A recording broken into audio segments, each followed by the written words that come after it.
สวัสดี FC ทุกๆคนเนาะวันนี้ก็เป็นวันเสาร์เป็นวันพักผ่อนทางราชการเป็นวันว่างแน่เนาะก็มื้อนี้ก็เมียไปซื้อเอ็นกับบ่ได้เนาะก็ถือว่าว่างและก็มีโอกาสบ่าวจุนได้มีโอกาสมาเฮ็ดคลิปการฝึกซ้อมให้ FC ได้เบิ่งได้ชมเนาะการฝึกซ้อมของบ่าวจุนมื้อนี้ก็สิมาฝึกซ้อมใน4ระยะเนาะแต่ละระยะก็จะตีอยู่3หน่วยคือระยะที่1ระยะ6เมตรระยะที่2ระยะ7เมตรระยะที่3 8เมตรและระยะที่4ระยะ9เมตรเนาะก็จะมาฝึกซ้อมออกกำลังกายวันเสาร์เนาะมื้อนี้เนาะมันว่างแน่ก็จะได้มาเฮ็ดคลิปให้ FC ได้เบิ่งได้ชมนั่นแหละการฝึกซ้อมวันว่างเพราะว่าบ่จุนเองก็สำมาเฮือนอยู่กับเดินบูนเนาะเพราะว่าขายเครื่องแล้วก็มีเดินบูนอยู่เนาะก็เป็นกีฬาที่มักแน่ก็ได้มีโอกาสหลายๆโอกาสเนาะเข้ามาก็ถือว่าจะได้พัฒนาตนเองทางด้านกีฬาที่ตัวเองมักแน่นี่แหละให้มันมีทักษะที่เก่งที่สามารถออกแข่งขันต่างแข่งหรือว่ารายการใหญ่ๆได้ดีเนาะไปเบิ่งไปชมการฝึกซ้อมของบ่าวจุนเลยเนาะ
ก็ถือว่าเป็นภาพบรรยากาศการฝึกซ้อมของบ่าวจุนเนาะที่ผ่านมาก็ในสีระยะเนาะก็ถือมีผิดพลาดเนาะมีหลุดเนาะก็ถือว่าเป็นธรรมดาของกีฬาเนาะบ่าวจุนก็ฝึกซ้อมให้หลายเนาะเพราะว่าก็จะเว้าคืนประสบการณ์เนาะที่ได้เป็นตัวแทนของแขวงอัตตปือไปเข้าร่วมงานแข่งขันงานมหกรรมกีฬาแห่งชาติอยู่ที่นครหลวงเวียงจันทน์เนาะก็ถือว่าเป็นครั้งแรกที่ได้เข้าร่วมในรายการใหญ่ๆเนาะของบ่าวจุนเองก็ถือว่าบ่ประสบผลสำเร็จเนาะก็ถือว่ามีความกดดันหลายบ่าวจุนเองก็จะต้องได้ฝึกซ้อมให้หลายเนาะหาประสบการณ์หรือว่าพยายามฝึกซ้อมทักษะตนเองเมื่อไปเจอสถานการณ์ที่ใหญ่เพราะว่าส่วนหลายอยู่นักกีฬาอยู่บ้านเฮาก็แม่นรู้จักหน้าจักตากันหมดเนาะก็บ่ค่อยมีความกดดันเนาะเมื่อไปแข่งอยู่นครหลวงก็ถือว่าบ่าวจุนเองก็กดดันพบความกดดันหลายเนาะกดดันตัวเองนี่แหละเมื่อเฮาเฮ็ดบ่ได้แล้วเฮาก็ยิ่งเพิ่มความกดดันขึ้นมาอีกเนาะก็ FC ก็ได้ถามได้คอมเมนต์เนาะว่าโอ้เป็นจั่งใดซ้อมอยู่บ้านคือว่าถูกอยู่ปังๆบัดไปตีแข่งตัวจริงเนาะเฉพาะสนามใหญ่ก็ถือว่าผลงานก็หลุดการฝึกซ้อมหลายเนาะจากที่เคยตี3ถูก3 3ถูก2เนาะก็มา3ถูก1 3หลุด3เนาะอันนี้ FC ก็ได้คอมเมนต์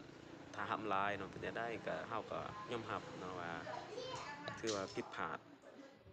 ถือว่าเฮ็ดได้บ่เฮ็ดบ่ได้เนาะถือว่าเฮ็ดบ่ได้ FC ก็คอมเมนต์หลายแหละก็ยอมรับเนาะเพราะว่าเฮาก็เฮ็ดบ่ได้ตามการฝึกซ้อมก็มีแต่จะพยายามพัฒนาตนเองให้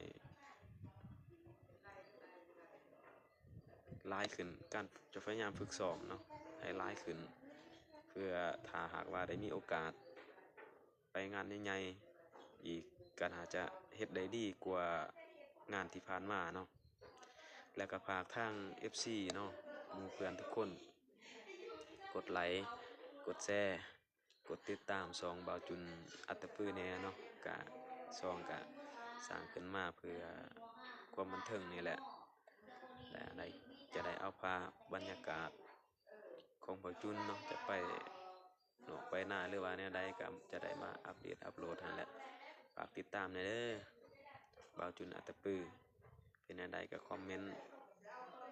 แหน่เนาะขอบใจ